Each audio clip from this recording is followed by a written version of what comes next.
మన ప్రభు అయిన యేసుక్రీస్తు నామములో కూడి వచ్చిన ప్రతి ఒక్కరికి వందనాలు తెలుపుకుంటూ,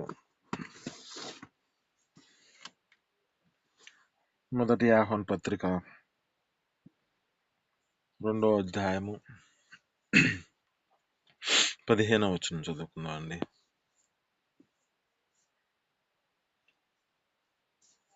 మొదటి ఆహ్వాన పత్రిక 2వ అధ్యాయము 15వ వచనం.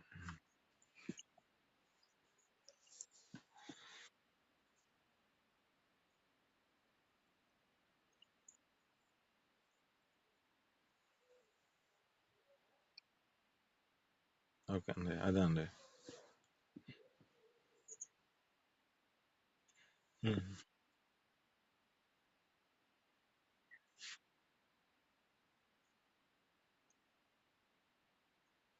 చాలా అండి.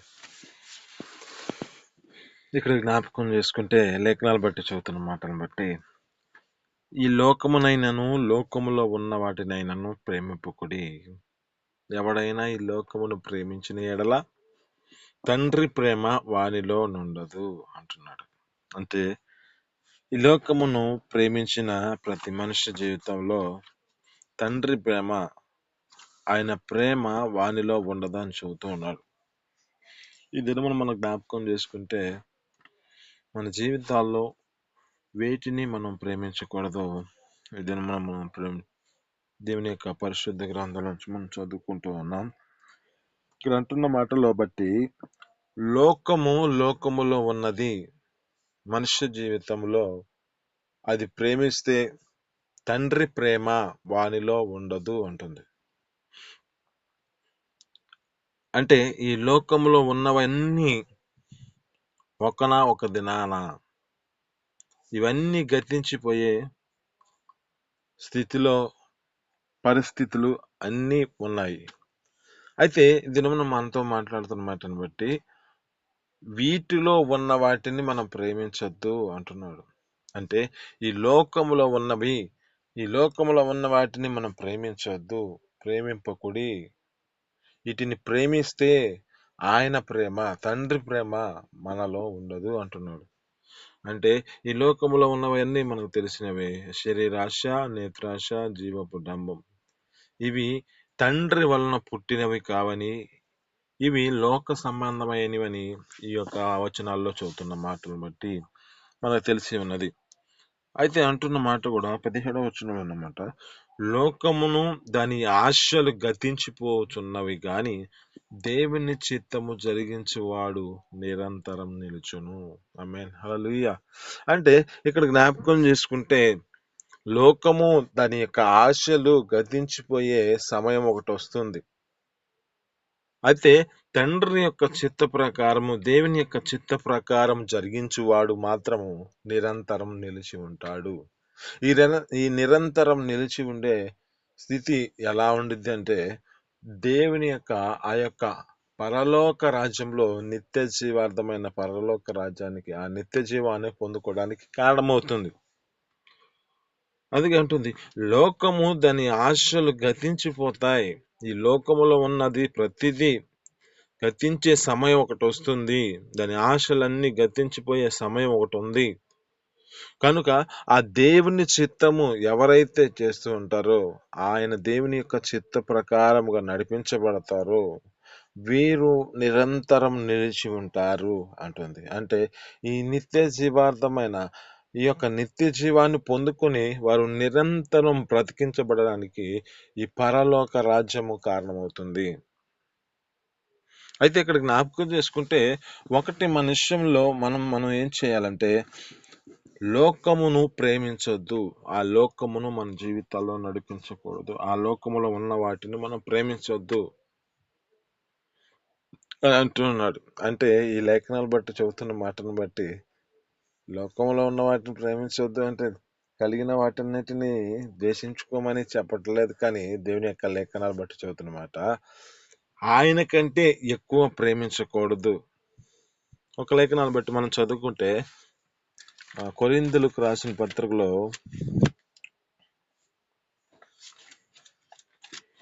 మొదటి కొరింథీయులకు రాసిన పత్రిక 16వ అధ్యాయంలో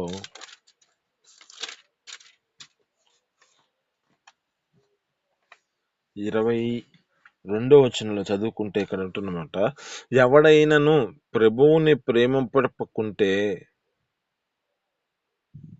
వాడు శాపగ్రస్తుడగును గాక అంటుంది.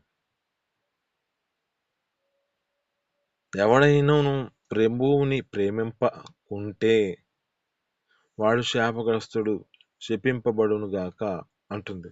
అంటే తండ్రిని ప్రేమించాలి. తండ్రిని ప్రేమిస్తేనే మనిషి జీవితంలో ఉన్న వారి జీవితాల్లో ఉన్న ప్రతిదీ ఆ యొక్క నిత్య జీవార్థమైన పరలోక రాజ్యానికి కారణమవుతుంది.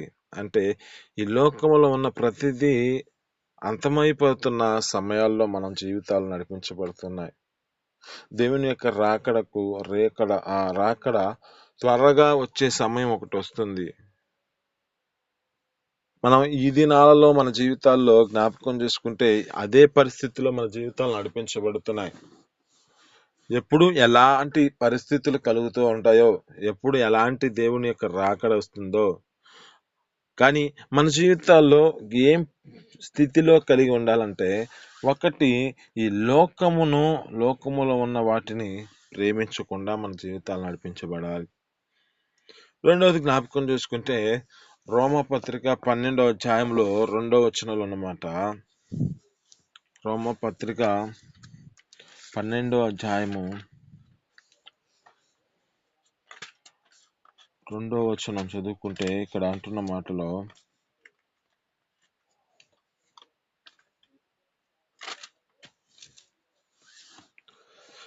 మీరు ఈ లోక మర్యాదలను అనుసరింపక, అంటే ఒకటి మన జీవితాలలో లోకములో ఉన్నది ప్రేమించొద్దు అంటున్నాడు. 2 మన జీవితాల్లో లోక మర్యాదలను అనుసరింపక, ఈ లోక మర్యాదలను మనం నేర్చుకొనక, ఈ లోక సంబంధమైన వాటిలో మన జీవితాలు నడిపించబడక, ఈ లోకంలో ప్రతి మనుషులు తమ జీవితాల్లో ఒక్కొక్క స్థితిని బట్టి జ్ఞాపకం చేసుకుంటే ఒక శిష్యులతో అంటూ ఉంటారు, వారు ఈ విధంగా వారి చేతులు కడుక్కోకుండా అన్నం తింటున్నారు వచ్చి అని చెప్పి, వారి యొక్క స్థితిని బట్టి వారు నడిపించబడుతున్న దాన్ని బట్టి అక్కడ వారితో ప్రభువైన యేసుక్రీస్తుతో వారు చెబుతూ ఉన్నారు. వారి యొక్క జీవితాల్లో వారు నడిపించబడుతున్న మర్యాదలు కొన్ని ఉన్నాయి. అయితే ఆ విధమైన స్థితిలో శిష్యులు నడిపించబడలేని స్థితిలో కనపడుతూ తన శిష్యుల మీద వీరు చెబుతున్న మాటలు బట్టి వారి యొక్క జీవితాల్లో మీరు మీ యొక్క స్థితిని బట్టి పైనున్న వాటిని మీరు ఎదుగుతూ ఉన్నారు, అంతరంగంలో ఉన్నదాన్ని శుద్ధి చేసుకోలేని పరిస్థితులు కనబడుతున్నాయి అంటున్నాడు. ఇక్కడైతే మనం జ్ఞాపకం చేసుకుంటే ఈ లోక మర్యాదలను అనుసరింపక ఉత్తమమైనదని, అనుకూలమైనను, సంపూర్ణమై ఉన్న దేవుని చిత్తం ఏదో పరీక్షించి తెలుసుకునేటట్లు, అంటే ఉత్తమమైన దాన్ని మనం ఏర్పరచుకోవాలి. అనుకూలమైన దాన్ని, దేవునికి అనుకూలమై ఉన్నదానిని మనము దాని యొక్క సన్నిధిలో మన జీవితాల్లో ఆ యొక్క దాని ప్రకారం మనం నడుచుకోవాలి. ఈ సంపూర్ణత చెందే మార్గము ఆ దేవుని చిత్తములో ఏమై ఉందో దాన్ని తెలుసుకుని దానిలో నడిపించబడాలి. అయితే ఇక్కడ ఒకటి, మన జీవితాల్లో లోకములో ఉన్న వాటిని ప్రేమించొద్దు. 2 ఈ లోక మర్యాదలను అనుసరింపకూడదు. 3 మన జీవితాల్లో జ్ఞాపకం చేసుకుంటే లోక వార్తలు ప్రేమింపకూడదని లేఖనాలు సెలవిస్తున్నాయి. యెషయా గ్రంథం 58వ అధ్యాయంలో 13వ వచనంలో ఉంటున్న మాటను మనం జ్ఞాపకం చేసుకుంటే, యెషయా గ్రంథం 58వ అధ్యాయము 13వ వచనం, ఇక్కడ ఉన్న మాటలు బట్టి మనం జ్ఞాపకం చేసుకుంటే, లోక వార్తలు చెప్పుకొనక, లోక మాటలు మనం చెప్పుకొనక మన జీవితాల్లో నడిపించబడి మన యొక్క స్థితిని బట్టి నడిపించమని చెబుతూ ఉంటుంది. అక్కడ చదువుకుంటే, నా విశ్రాంతి దినమున వ్యాపారం చేయకుండా నాకు ప్రతిష్ఠిత దినమైన నువ్వు ఆచరించి నీవు ఊరక ఉండిన యెడల విశ్రాంతి దినము మనోహరమైనదనియు యెహోవా ప్రతిష్ఠిత దినమని ఘనమైనదని అనుకొని దానిని ఘనముగా ఆచరించిన యెడల నీకిష్టమైన పనులు చేయకయు వ్యాపారము చేయకయు లోకవార్తలు చెప్పుకొనక ఉండిన యెడల నీవు యెహోవా యందు ఆనందించెదవు. దేశము యొక్క ఉన్నత స్థలముల మీద నేను నిన్నెక్కించెదను. ఆమేన్. హల్లెలూయా.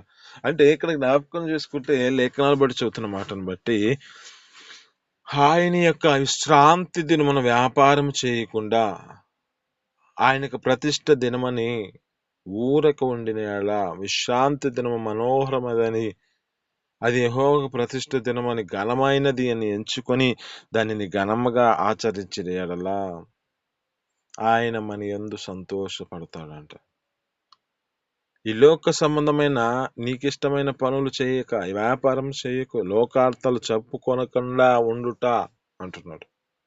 అంటే ఒకటి మన జీవితాల్లో లోకములో ఉన్న వాటిని ప్రేమించొద్దు. ఈ లోకములో ప్రేమించిన వాటిని బట్టి జీవితాలు ఏ పరిస్థితిలోకి వెళ్తాయో మనం జ్ఞాపకం చేసుకుంటే ఇక్కడ ఒకటి ఈ లోకములో ఉన్నది ప్రేమించొద్దు. 2 మన జీవితాల్లో ఉన్న ఆ లోక మర్యాదలను అనుసరింపవద్దు అంటున్నాడు. 3 ఈ లోకపు వార్తలు మనం చెప్పుకోకూడదు అంటున్నాడు.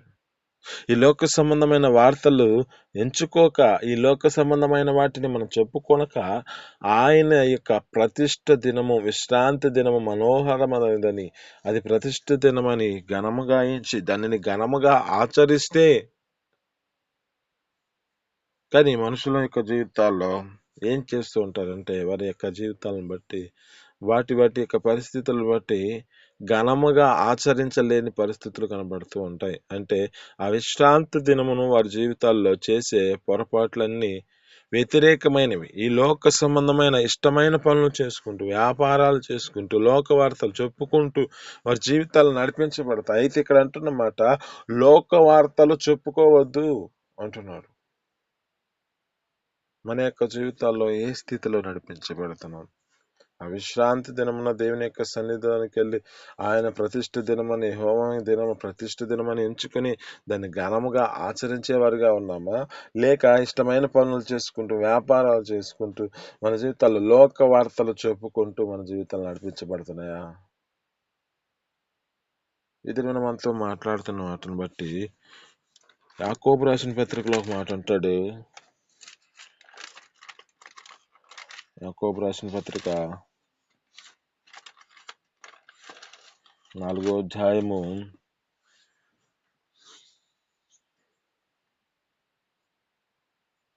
4వ వచనం చదువుకుంటే ఇక్కడ అంటున్నమాట, వ్యభిచారు రారులారా, ఈ లోక స్నేహము దేవునితో వైరమని మీరు ఎరుగురా?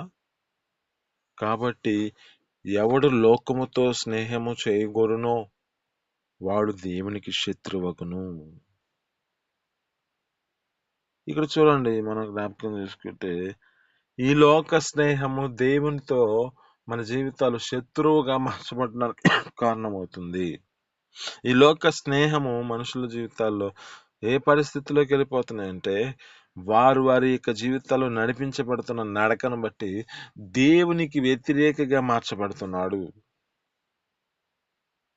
ఒకటి ఈ లోకములో తమ జీవితాలు నడిపించబడిన దాన్ని బట్టి తండ్రి ప్రేమ వానిలో ఉండదంటున్నాడు.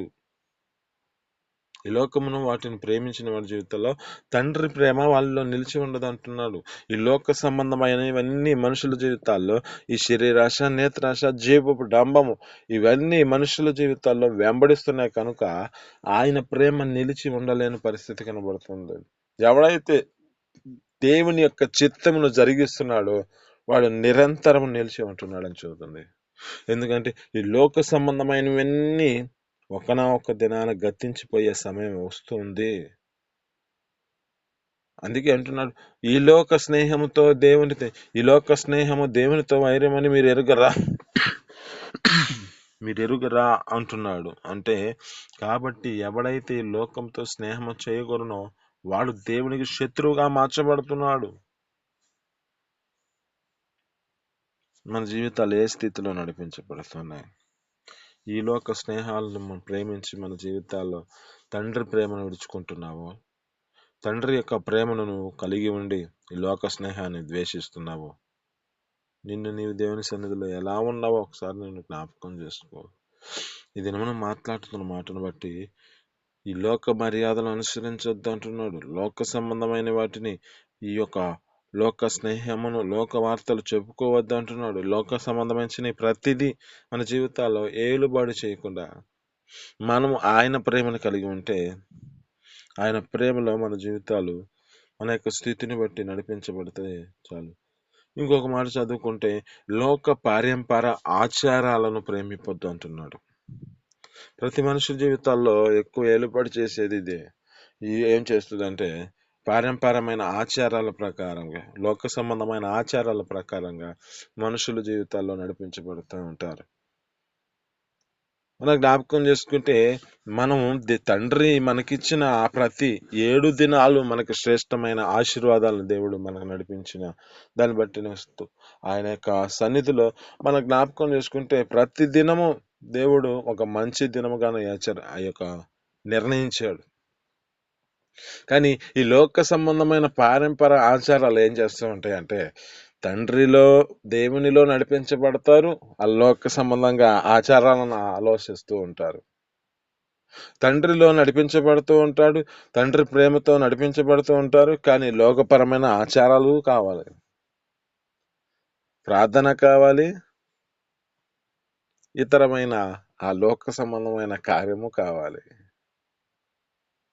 అందుకే ఒక్కొక్కరు లేఖనాలు పెట్టి చదువుతున్నమాట, పలానా టయానికి ముగించండి, పలానా టయానికి పెళ్లి చేయండి. ఇవన్నీ ఎలాంటివి అంటే లోకపరమైన ఆచారాలను తీసుకొని ఈ టైం అయితే కరెక్ట్గా ఉంటుంది, ఈ టైంలో అయితేనే మన జీవితాల్లో మంచిది మంచిది అంటున్నాను. నేను అంటున్నాను, దేవుడు మనకిచ్చిన సృష్టిలో ప్రతి 7 దినములు శ్రేష్టమైనవే, మంచి రోజులే.